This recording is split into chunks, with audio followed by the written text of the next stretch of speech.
Hello all, అందరూ ఎలా ఉన్నారు? నేనైతే చాలా బాగున్నాను. మీరందరూ కూడా బాగుండాలని మనస్ఫూర్తిగా కోరుకుంటూ welcome back to our channel. నేను మీ సురేష్ కుమారి. ఈరోజు నేను ధూప్ స్టిక్స్ ఎలా చేయాలో చూపించబోతున్నాను. అందుకోసం మనకు ఫ్లవర్స్ కావాలి. అయితే మనం బయట కొనుక్కోవాల్సిన అవసరం ఏమీ లేదు. మీరు పూజ గదిలో మీ పూజకు వాడిన ఫ్లవర్స్ని ఇలా ఎండబెట్టేసుకోండి.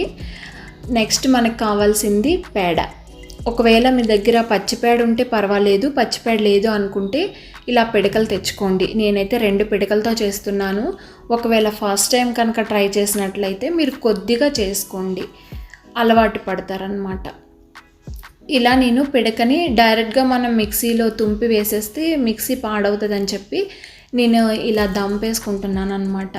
ఇలా కొద్దిగా మనం పౌడర్ లాగా దంపేసేసుకుంటే మిక్సీకి వేయడం చాలా ఈజీగా ఉంటుందన్నమాట. ఇదిగోండి, ఇలా మొత్తం నేను 2 పిడకలు కొట్టేసుకున్నాను. ఇలా వచ్చింది మనకి. నెక్స్ట్ కొద్దిగా సాంబ్రాణి, అలాగే కొద్దిగా గుగ్గిలం రాళ్ళు వేస్తున్నాను. ఇవన్నీ మనకి న్యాచురల్స్ కదా, చాలా మంచిది. వీటి నుంచి వచ్చే పొగ వల్ల కూడా మనం ఏం చెప్పాలంటే హోమం చేసినట్లుగానే అవుతుంది. మనం ప్రతిరోజు కనుక ఈ ధూప్ స్టిక్స్ని పెట్టుకుంటే, వెలిగించుకుంటే చాలా మంచిది. నెక్స్ట్ ఇదిగోండి, మిక్సీ జార్లో మొత్తం ఈ ఫ్లవర్స్ అన్నీ వేసేస్తున్నాను నేను. ఒక ట్రిప్కే మొత్తం పట్టేసాయి నాకైతే. నెక్స్ట్ వేపాకు పౌడర్ అనమాట. నేనైతే తలకు పెట్టుకోవడానికి అని చెప్పి నేను ఇంట్లో ఎప్పుడు ఉంచుకుంటాను వేపాకు పౌడరు. ఒకవేళ మీ దగ్గర పౌడర్ లేదు అని అనుకుంటే మీరు వేపాకులు తెచ్చుకొని ఎండబెట్టేసుకొని ఆ ఫ్లవర్స్తో పాటే మీరు మిక్సీకి వేసుకోవచ్చు. అలాగే ఒక 6 ముద్ద కర్పూరం బిళ్ళలు వేస్తున్నాను. మీ ఇష్టం, మీకు ఎంత నచ్చితే అంత వేసుకోవచ్చు. అలాగే నార్మల్ కర్పూరం బిళ్ళలు కూడా వేస్తున్నాను. నెక్స్ట్ పచ్చకర్పూరం వేస్తున్నాను. పచ్చకర్పూరం మనకి చాలా ఆరోగ్యకరంగా పనిచేస్తుంది అన్నమాట. మన హెల్త్కి చాలా మంచిది ఇది పచ్చకర్పూరం అనేది. ఇది న్యాచురల్.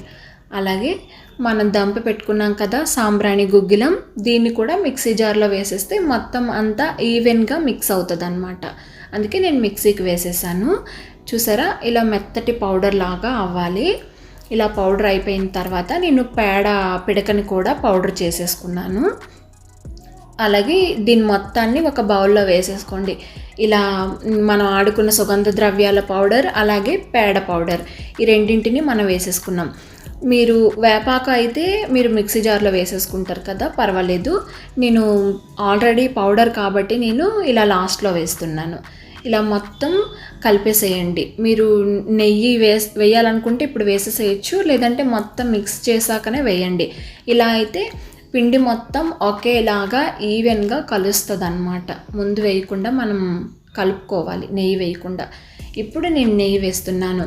మీ అందరికీ ముందు వీడియోలో చెప్పున్నాను కదా, నెయ్యి నేను ఇంట్లోనే తయారు చేస్తాను కదా. ఇదే స్వచ్ఛమైన నెయ్యి. ఈ స్మెల్ కూడా చాలా బాగుంటుంది. ప్రతిరోజు మనం నిజంగా చెప్పాలంటే హోమం చేసినట్లే ఈ స్టిక్ వెలిగిస్తే.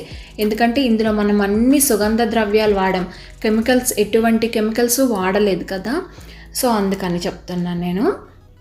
ఇలా మొత్తం కలిపేసేసుకోవాలి. ఇదిగోండి ఇలా. ఇప్పుడు మీరు ఇలాగే డైరెక్ట్గా చేశారనుకోండి, ఇది విడిపోయే ఛాన్స్ ఉంటుంది అన్నమాట. నేను కూడా చేశాను, కాస్త పాడైపోయింది, నాకు 1 డే మొత్తం వేస్ట్ అయ్యిందనమాట. మీరైతే ఇలా చేయొద్దు. నేను ఏం చేశానంటే ఇలా పౌడర్ మొత్తం కలిపేసేసిన తర్వాత మిక్సీకి వేశాను. మిక్సీలో ఒక 4 బొగ్గులు కూడా వేశాను. అంటే మనం బయట కొనుక్కున్న వాటిలాగా కాస్త బ్లాకిష్ రావాలని నేను కాస్త బొగ్గులు కూడా వేశాను. ఒకవేళ మీ దగ్గర బొగ్గులు లేవనుకోండి, మీరు బయట తెచ్చుకుంటారు కదా స్టిక్స్, అవి ఒక 4 వేసేసేయండి మిక్సీ జార్లో. ఈ బ్లాక్ కలర్ అనేది వచ్చేస్తుంది మీకు. చూడండి ఎంత పర్ఫెక్ట్గా వచ్చిందో కదా. మనం యాజ్ ఇట్ ఈజ్ బయట కొనుక్కున్న వాటిలాగే ఉన్నాయి ఈ స్టిక్స్ అయితే. నాకైతే చాలా బాగా వచ్చింది. స్మెల్ కూడా అసలు అదిరిపోయింది. అన్నీ మంచి ఇంగ్రీడియంట్స్ కదా, మనం వేసినవన్నీ న్యాచురల్స్ వేసాము. అలాగే అన్నీ సుగంధభరితమైనవే కదా మనం వేసాం.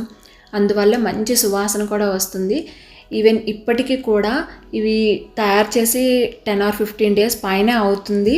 అయినా ఇప్పటికీ కూడా స్మెల్ అనేది పోలేదు. అంత మంచి స్మెల్ అనేది వస్తుంది.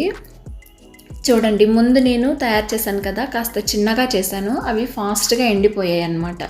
ఇలా మీరు వీటిని ఒక డబ్బాలో వేసి స్టోర్ చేసేసుకుంటే స్మెల్ ఎప్పటికీ పోదు. ఇప్పుడు నేను మీకు వీటిని వెలిగించి చూపిస్తాను. మీరు వెలిగించేటప్పుడు జస్ట్ లైట్గా వెలిగించేయొద్దు, ఎందుకంటే ఇవి బయటవైతే కెమికల్స్ అన్నీ ఉంటాయి, వెంటనే వెలిగిపోతాయి. కానీ ఇది అలా కాదు కదా, కాస్త హీట్ ఎక్కాక అప్పుడు మీరు దాన్ని ఆర్పి ఇలా పెట్టుకోండి.